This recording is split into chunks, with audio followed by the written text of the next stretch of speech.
वसीयत कर जाएगी। सहाबा की जो सोच या जो हिर्स थी कि नबी सल्लल्लाहु अलैहि वसल्लम से अब आपके बाद वाली जो जिंदगी है कितनी जल्दी हम उससे फायदा उठा लें, मालूमात दे लें। जब आपने कहा कि फितने आएंगे तो सहाबा ने नहीं कहा फितने कब आएंगे, कैसे आएंगे, क्यों आएंगे, क्यों नहीं आएंगे, नहीं, फरमाया कि फमन मखरज मिन्हा या रसूलल्लाह, जब फितने आएंगे तो उनसे निकलने का रास्ता क्या है। जब आप जन्नत का जिक्र करते हैं तो फौरन सहाबा खड़े हो जाते, जैसे आपने कहा ना मेरी उम्मत में 70,000 लोग ऐसे होंगे जो मेरा हिसाब के जन्नत में जाएंगे। तो ऐसा नहीं है कि जैसे हमारी और आपकी सोच है कि 70 क्यों, 80 क्यों नहीं, 75 क्यों नहीं, कब ज्यादा क्यों नहीं। फौरन एक सहाबी खड़े हो गए और कहा कि अल्लाह के रसूल मेरे लिए दुआ कर दीजिए कि अल्लाह मुझे उन्हीं लोगों में से बना दे। यानी जब कोई गाड़ी देखते तो हम और आप जिस तरह सवाल करते हैं जो हमारी सोच है चूचना इधर उधर की नहीं, फौरन उसको पाने के लिए कैसे मैं इसको हासिल कर लूं। आपने जब गुफ्तगू किया तो कि आदमी की बात से अंदाजा हो जाता है कि ये आखिरी वक्त है या चल चला वाली बात है, तो कहा कि हमें कुछ वसीयत कीजिए। तो आपने कहा कि उसी को बेतक़्वा है अज़्ज़ व जल, मैं तुम्हें वसीयत करता हूं कि अल्लाह अज़्ज़ व जल का तक़वा अख्तियार करो। पूरी में अल्लाह का तक़वा सबसे कीमती चीज है और मुवहिद आदमी ही अल्लाह का तक़वा पा सकता है। शिर्क पर रहते हुए या बिदअत पर रहते हुए तक़वा की लज्जत नहीं मिल सकती, इसलिए कि तक़वा की लज्जत उसे मिलेगी जो अल्लाह की बंदगी कमा हक़्क़हू करता हो। फज़्कुरुल्लाह कमा अल्लमकुम मा लम तकुनू तअलमून, जिस तरह अल्लाह ने बंदगी और इबादत का ढंग सिखाया उस तरह इबादत करो। इन्नल्लाह मअल्लज़ीना तक़व वल्लज़ीना हुम मुहसिनून, फरमाया कि अल्लाह तो मुत्तक़ियों के साथ है, एहसान करने वालों के साथ है। इंसान का तक़वा उसके दिल में होता है, अल्लाह का खौफ, अल्लाह का डर होता है।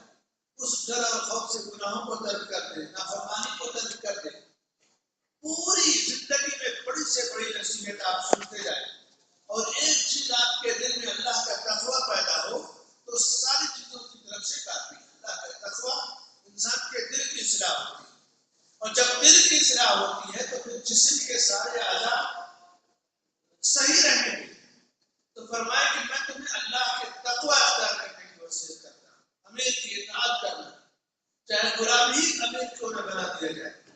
और सुनो, वइन्नहु मन यइश मिनकुम बा'दी फसयरा इख्तिलाफन कसीरा, तुम में से जो मेरे बाद जिंदा रहेगा। नबी उसी मजलिस में एक खबर दे रहे थे कि यहाँ बैठे हुए कुछ लोग ऐसे हैं जो मुझसे पहले दुनिया से जाएंगे, कुछ लोग ऐसे जिनसे पहले मैं दुनिया से जाऊंगा। यानी मौत की खबर कि सारे लोग ऐसे नहीं है जो मेरे बाद मरेंगे या मुझसे पहले मरेंगे। कुछ लोग ऐसे हैं जिनकी उम्र लंबी होगी, यानी मेरे मरने के बाद भी वो जिंदगी पाएंगे। ये पेशीन गोई आपने किया। फिर फरमाया कि सुनो, इख्तिलाफ और फितने आएंगे, बड़े बड़े इख्तिलाफ आएंगे।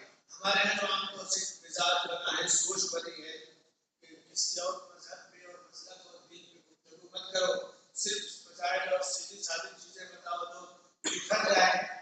नहीं मेरे भाई और दोस्तों, जहाँ दीन की शक्ल बिगाड़ दी गई हो, कोई ऐसी फजीलत जिससे दीन को नुकसान पहुंचता हो, उसकी गुंजाइश नहीं है। तौहीद सुन्नत इससे बड़ी फजीलत की क्या चीज हो सकती है। अहले इल्म ने लिखा है पहले एक दौर था कि फितनों का शिकार वो होता था जो फितनों के करीब जाता था, जो दूर दराज का सफर करता है, लोगों में जिसके अख्तिलाफ होता था, मिलता जुलता था, लोगों की बातों से मुतासिर होता, फितने आते थे। आज के इस दौर में छोटा फितना हो या बड़ा, हर आदमी के हाथों में उसकी रिपोर्ट होती है, हर आदमी उसका मालिक होता है। Internet, social media, WhatsApp, Facebook, ये सब सारी चीजें दुनिया के किसी भी कोने में किसी भी तरह का फितना हो, पहले लोग उससे महफूज रहते थे। अगर आपने सोचे मैं अपने काम से काम करूंगा, मैं नहीं जाऊंगा इधर उधर, तो जिंदगी सही सारी गुजारा। آج نئی ٹیکنالوجی جہاں ایک نعمت ہے وہیں اس کا غلط استعمال یا اس سے غافل ہو جانا فتنوں میں شکار ہونے کا ایک بہت بڑا ذریعہ بن گیا. تو اللہ کے رسول صلی اللہ علیہ وسلم کی بشارت کیا آپ کی تعلیم قیامت تک کے لیے ہے. فرمائے کہ اختلافات فتنے ہنگامے جو کچھ بھی آئے ایسی صورت میں تم ایسا نہیں کہ سب لوگ کر رہے ہیں تو میں بھی ایسا ہی کروں, لوگ ایسے ہی کر رہے ہیں تو مجھے بھی کرنے تو نہیں. علیکم بسنتی, پہلا کام تم کرنا کہ میری سنت سے چمٹ جائے. کوئی بھی عمل کام کرنا ہے پہلے دیکھ لینا کہ میں نے وہ کام کیا یا نہیں, میری سنت میں اس کی دلیل ملتی ہے یا نہیں. اگر ہر آدمی اتنا پابند بن جائے کہ چھوٹا عمل ہو یا بڑا سنت کی پیروی کرے گا تو ایسی صورت میں اس کو بہت ساری جگہوں سے اللہ تعالیٰ محفوظ کرے گا اور فتنوں سے بچ جائے گا. ابھی نیا سال جب شروع ہوا تو لوگوں نے ایک دوسرے کو مبارکباد دینا شروع کیا.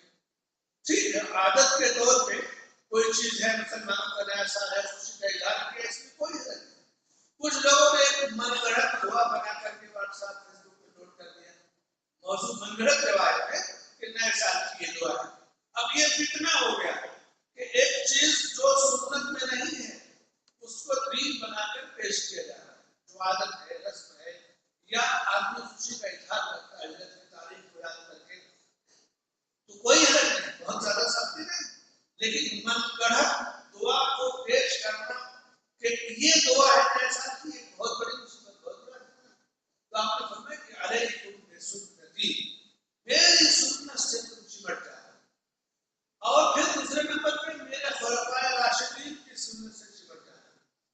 آج ایک مصیبت یہ ابھی محرم شروع ہوا ہے, بڑے بڑے channel, T V channel, radio channel کیا کریں گے, لام تام بھیجتے ہیں صحابہ پہ اور خلفائے راشدین پہ. ابو بکر رضی اللہ عنہ پہ, عمر رضی اللہ عنہ پہ, حضرت عثمان رضی اللہ عنہ پہ لعنت بھیجتے ہیں. اللہ کے رسول صلی اللہ علیہ وسلم فرماتے ہیں کہ من سب اصحابی, جس نے میرے کسی صحابی کو گالی دی, لعنت کیا, برا بھلا کہا, فعلیہ لعنت اللہ والملائکۃ والناس اجمعین, تو ایسے شخص پر اللہ کی لعنت, اللہ کے فرشتوں کی لعنت برستی ہے, سارے لوگوں کی لعنت برستی ہے. آج دیکھیے روافض شیعوں کا طبقہ جب محرم آئے گا اور ماتم کرے گا تو شیخین پر, صحابہ کرام پہ لعنت بھیجتا ہے, اور جو صحابہ پہ لعنت بھیجتا ہے اللہ اس پر لعنت بھیجتا ہے. محرم میں جو چیز ثابت ہے فضیلت کی وہ عاشورہ کا روزہ ہے. 100 یوم عاشورہ احتسب علی اللہ ان یکفر السنہ, اللہ کے رسول صلی اللہ علیہ وسلم فرماتے ہیں کہ عاشورہ کا روزہ 10 محرم کا روزہ انسان کے ایک سال کے گناہ معاف ہو جاتے ہیں اس سے. اور دوسری روایت میں آپ نے فرمایا کہ میں اگر آئندہ رہا تو 9 کو بھی رکھوں گا, یعنی 9-10 دن کا روزہ رکھ کے اگر محرم میں آدمی 10-9-10 محرم کو تو اس کے ایک سال کے گناہ معاف ہو جاتے ہیں. یہ فضیلت والی عبادت اس مہینے کے 9-10 تاریخ کو اللہ نے مقرر کی.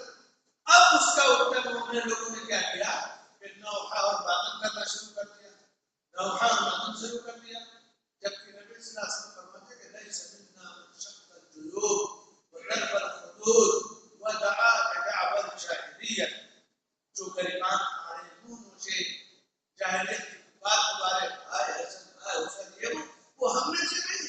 نوحہ اور ماتم اسلام کے اندر حرام ہے. یہ جو ابھی چند ایام میں شروع ہوں گے ساری چیزیں, آپ سنت سے رہنمائی لیں گے تو سارا مسئلہ حل ہو جائے گا. خلفائے راشدین کی سنت سے رہنمائی لیں, اس کو فرمائے کہ مضبوطی سے پکڑ لو, عضو علیہا بالنواجذ, دانتوں سے جکڑ لو. ایاکم ومحدثات الامور, سنو خبردار